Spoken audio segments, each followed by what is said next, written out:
Assalamualaikum warahmatullahi wabarakatuh. Alhamdulillahirrabbilalamin. Assalatu wassalamun ala asrofil anbiya'i wal mursalin wa ala alihi wa sahbihi ajma'in amma ba'du. Mohon izin Profesor Ais Amalia dan teman-teman yang menonton presentasi kami saat ini. Kami dari kelompok 4 yang akan mempresentasikan materi kami mengenai pembangunan ekonomi Islam melalui investasi dan instrumen keuangan syariah. Yang sebelumnya kami beranggotakan Kusuma Adi Praja, Poppy Cecilia, dan Azahra Lutfiantono, dan saya sendiri Razan Farhan. Pada kesempatan kali ini kami akan mempresentasikan materi kami yang tadi sudah saya sebutkan. Boleh. Oke. Nah, untuk table of consent kami sendiri,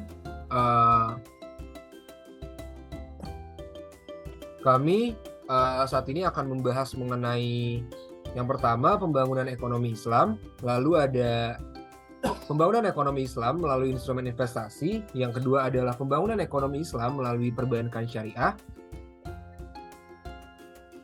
Boleh di next. Yang pertama kami akan mempresentasikan mengenai investasi dan baik saya Poppy Cecilia Putri, silakan. Baik, saya Poppy Cecilia Putri akan mempresentasikan materi pertama yaitu mengenai investasi. Sebelumnya, apa itu pengertian dari investasi? Investasi adalah kegiatan menanam modal dengan harapan akan mendapatkan suatu keuntungan di kemudian hari. Nah, investasi itu sesungguhnya merupakan kegiatan yang sangat beresiko karena berhadapan dengan dua kemungkinan, yaitu untung dan rugi. Yang artinya itu adanya unsur ketidakpastian. Oleh sebab itu, Islam memberi rambu-rambu atau batasan-batasan tentang investasi yang diperbolehkan dan tidak diperbolehkan untuk dilakukan oleh pelaku bisnis.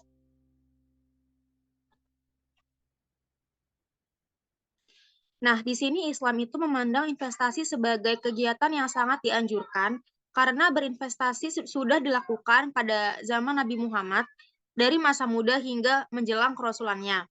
Investasi juga akan menciptakan tercapainya multiplier effect, dan hal ini tentunya akan tercapainya lapangan pekerjaan baru, menghindari dana yang mengendap,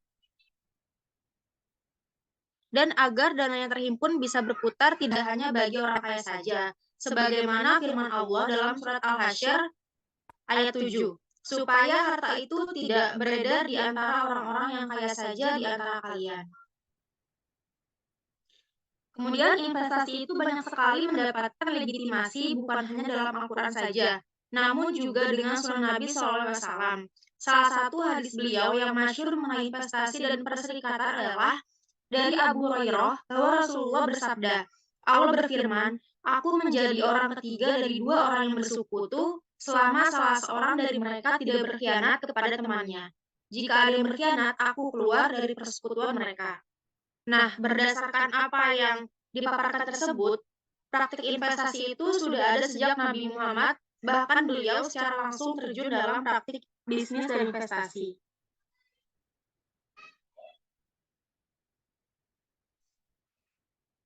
Nah, di sini terdapat produk-produk investasi dalam ekonomi Islam.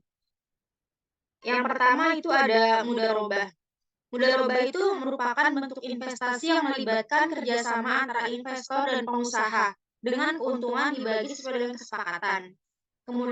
Kemudian yaitu ada musyarakah. Musyarakah yaitu bentuk investasi yang melibatkan kerjasama antara dua atau lebih investor dengan keuntungan dan risiko dibagi sesuai dengan kesepakatan. Yang ketiga itu ada wakaf. Bentuk investasi yang melibatkan sumbangan untuk kegiatan amal atau sosial dengan keuntungan digunakan untuk membiayai kegiatan tersebut. Kemudian itu suku.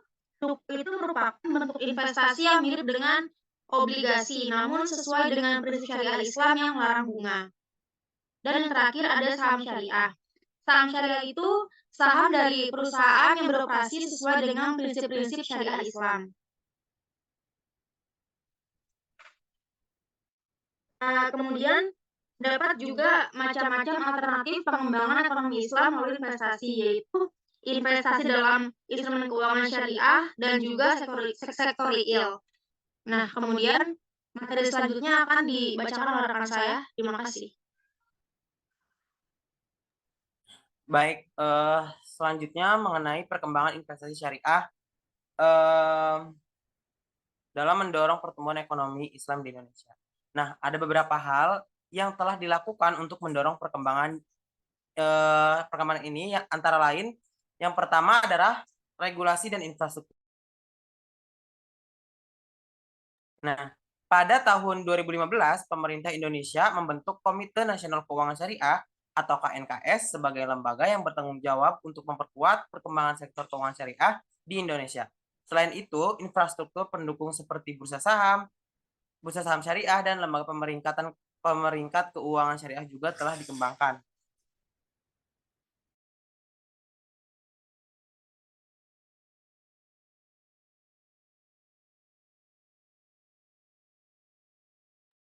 Yang kedua adalah pertumbuhan industri keuangan syariah. Pada tahun 2020, total aset perbankan syariah di Indonesia mencapai 587,1 triliun, meningkat 12% dibandingkan tahun sebelumnya. Sedangkan total aset pasar modal syariah mencapai 103,8 triliun, meningkat sekitar 17% dibandingkan tahun sebelumnya. Next slide. Nah, untuk poin yang ketiga mengenai investasi dalam instrumen keuangan syariah, yaitu investasi dalam instrumen keuangan syariah seperti sukuk dan saham syariah semakin diminati oleh investor di Indonesia. Nah, pada tahun 2020, total nilai emisi sukuk syariah mencapai 157,2 triliun, meningkat sekitar 19% dibandingkan tahun sebelumnya. Oke. Pada skema ini menjelaskan bahwa awal dari adanya ekonomi syariah, di mana syariah itu dibagi menjadi fikih. Fikih itu dibagi menjadi dua, yaitu fikih ibadah dan fikih muamalat. Di mana fikih muamalat itu sudah dicontohkan oleh Rasulullah.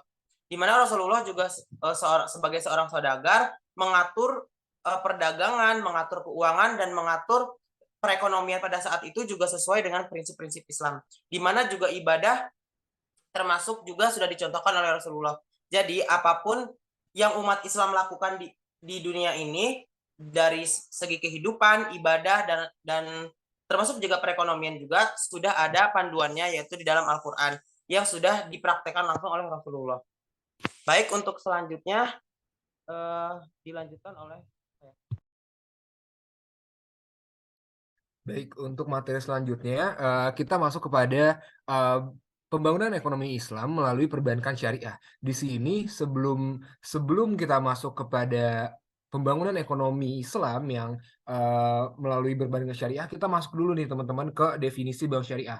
Definisi bank syariah itu adalah yang bisa kita ketahui dapat diartikan sebagai lembaga keuangan usaha pokoknya ini memberikan layanan penyimpanan, pembiayaan, dan jalan lalu lintas pembayaran. Jadi poin-poin dari bank syariah itu memiliki 3 poin penting yang bisa kita ingat terus-menerus terhadap bank syariah, yaitu layanan penyimpanan, pembiayaan, dan jasa lalu lintas pembayaran. Oke, boleh selanjutnya di next.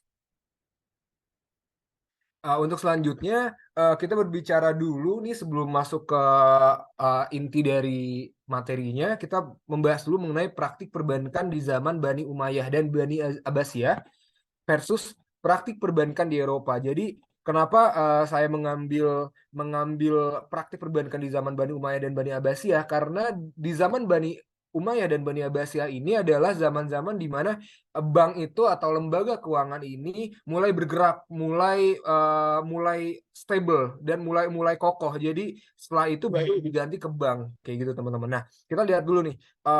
Kalau di zaman Bani Umayyah dan Bani Abbasiyah itu lembaga keuangan atau yang menyimpan uang dan melakukan fungsi dari bank itu sendiri adalah namanya JIBIS. Nah, JIBIS ini memiliki persamaan, teman-teman. Persamaannya yaitu yang pertama menerima simpanan, menyalurkan dana, dan mengirim uang. Ini adalah persamaan JIBIS dengan bank, yaitu kalau yang kita tahu bahasa keuangan itu adalah to accept deposit, to channel financing, dan to transfer money. Nah, kalau misalkan perbedaan dari keduanya adalah kalau JIBIS ini dikelola oleh individu. Jadi uang yang masuk dan uang yang keluar itu dan uang yang disimpan itu dikelola oleh satu individu, oleh satu orang atau individu. Lalu kalau bank dikelola oleh institusi, pergerakan dari masuk keluar uangnya itu dikelola oleh institusi.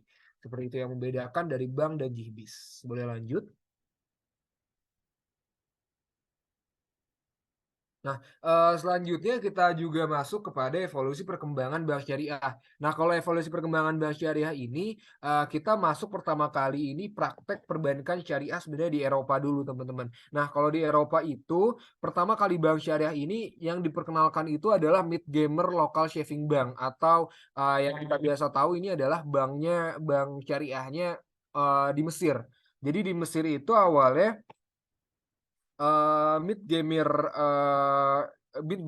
Local Saving Bank ini mendapat sambutan yang cukup hangat di tahun 1963 yang kita bisa lihat di PPT ini mendapat sambutan yang hangat di Mesir, terutama di kalangan petani dan masyarakat pedesaan. Nah, jumlah deposan bank ini mencapai besar banget, teman-teman, mencapai 17.560 di tahun pertama dan menjadi 251.152. Nah, ini adalah kita lihat dari mata uang di Mesir sendiri. Nah, namun sayangnya karena terjadi kekacauan politik di Mesir, jadi saat itu di Mesir ada kekacauan politik di akhir periode tahun 1966, 1967, Mid Gamer Local Saving Bank ini mulai mengalami kemunduran atau backward bending.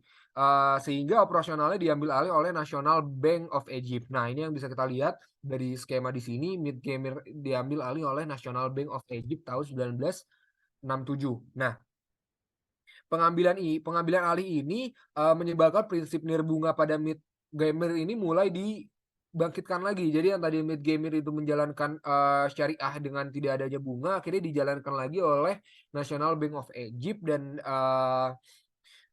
yang saat itu rezimnya itu adalah yang dibangkitkan oleh rezim dan juga melalui pendirian Nasser Social Bank. Tujuan bank ini adalah untuk menjadikan kembali bisnis berdasarkan konsep yang telah dipraktikkan oleh Mid Gamer. Jadi konsep yang sudah dipraktikkan oleh Mid Gamer diberlakukan lagi, tapi untuk bunganya tetap diadakan, dibangkitkan lagi. Nah, kesuksesan Mid Gamer ini memberi inspirasi bagi kaum muslimin, umat muslimin di dunia, sehingga terbentuklah prinsip-prinsip Islam yang akhirnya masih dapat diaplikasikan di bisnis modern, dan lalu akhirnya terbentuklah OKI. OKI ini adalah negara-negara Muslim yang ada di dalam OKI ini akhirnya coba membentuk bank-bank Islam yang akhirnya berprinsipkan Islam, yang akhirnya terbentuklah Islamic Development Bank atau IDB pada bulan Oktober 1957. Nah, yang di dalam IDB ini memiliki anggota 22 negara Islam. Yang mendirikan Islamic Development Bank ini adalah 22 negara, lalu memainkan peran penting dalam penelitian ilmu ekonomi, perbankan, dan keuangan Islam. Kini bank yang berpusat di Jeddah, Arab Saudi itu memiliki lebih dari 43 negara anggota. Jadi sekarang anggotanya memiliki 43 negara. Lalu mulai dari situlah akhirnya penyebaran bank syariah ke seluruh dunia dari Islamic Development Bank. Boleh dilanjut?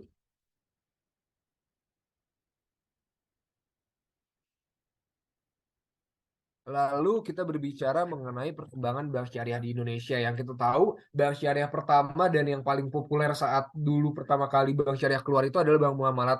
Nah, jadi tapi sebelum kita ngomongin ke itu, kita ngomongin dulu perbankan syariah itu mengalami pertumbuhan yang positif dan perkembangan yang sangat signifikan dari tahun 2012 sampai tahun 2017. Dana pihak ketiga DPK perbankan syariah pada tahun 2012 sebesar 150.449.802 miliar. Nah, pada tahun 2013 sebesar 180 miliar 287.274 miliar. Pada tahun 2014 sebesar Dan yang teman-teman bisa lihat lanjut lagi bisa lihat di PPT. Lalu kita next ke hal ini berarti selama kurun waktu 6 tahun 6 tahun terakhir ini dana pihak ketiga DPK perbankan syariah mengalami pertumbuhan dan perkembangan dana pihak ketiga DPK perbankan syariah dari tahun 2012 sampai dengan tahun 2017 yang bisa kita lihat lewat dana pihak ketiga yang tidak saya sebutkan semuanya ini yang kita lihat setiap tahun itu mengalami penaikan dana pihak ketiga dan akhirnya dan di situ pun akhirnya yang menjadi indikator pertumbuhan positif di bank syariah yang ada di Indonesia. Itu boleh di next. Nah, lalu kita ada berbicara mengenai pengaruh perkembangan bank syariah dalam pembangunan ekonomi Indonesia. Ini kita ngomongin tentang inti dari materi ini yaitu pengaruh perbankan syariah terhadap pembangunan ekonomi.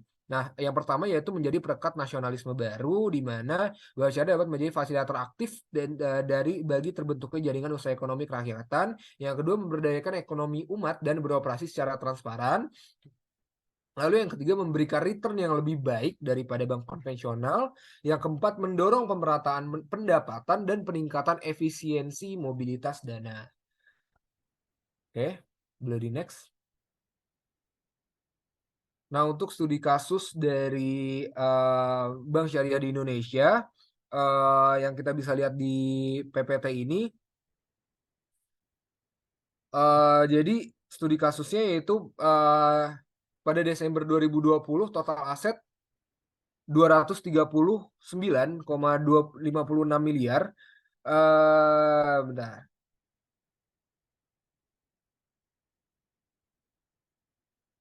Nah, jadi dari data-data perkembangan ini bisa kita lihat bahwa ini studi kasus bank syariah di Indonesia ini aset data-data bank syariah di Indonesia teman-teman. Jadi pada tahun Desember 2020 total aset di bank syariah yaitu 239,56 triliun. Lalu dari pada bulan Februari 2021 total aset bank syariah di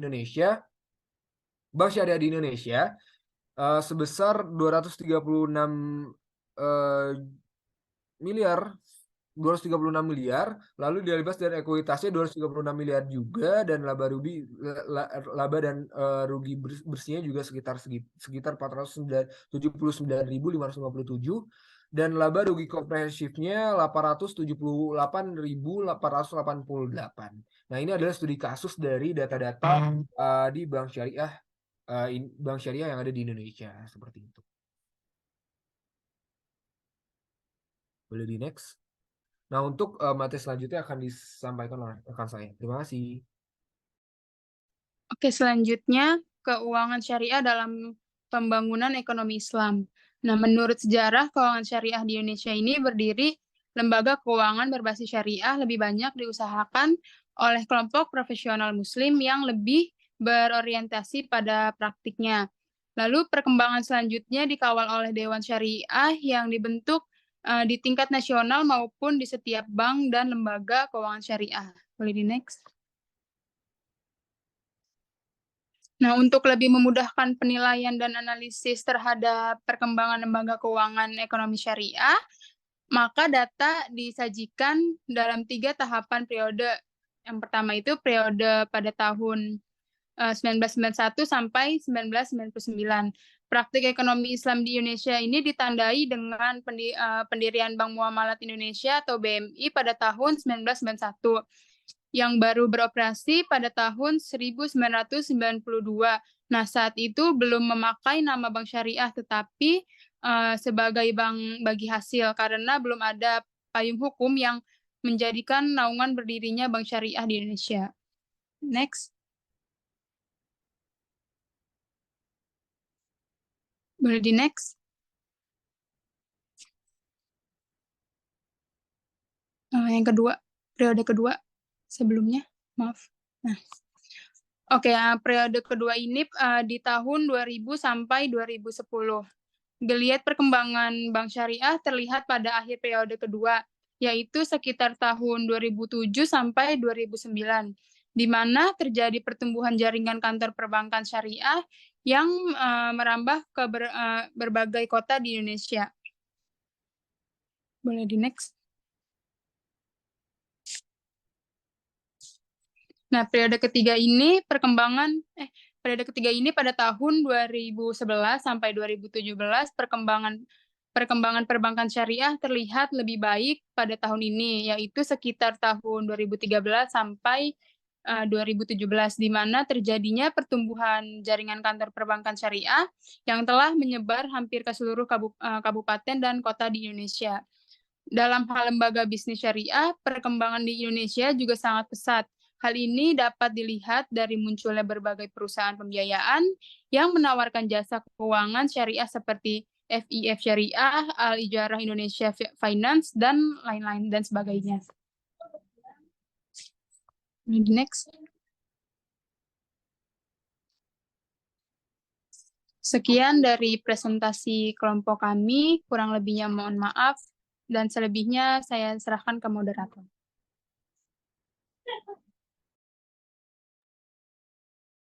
Baik, itu tadi pemaparan materi dari kelompok kami terkait perkembangan pembangunan ekonomi Islam di Indonesia yang berbasis investasi dan lembaga keuangan.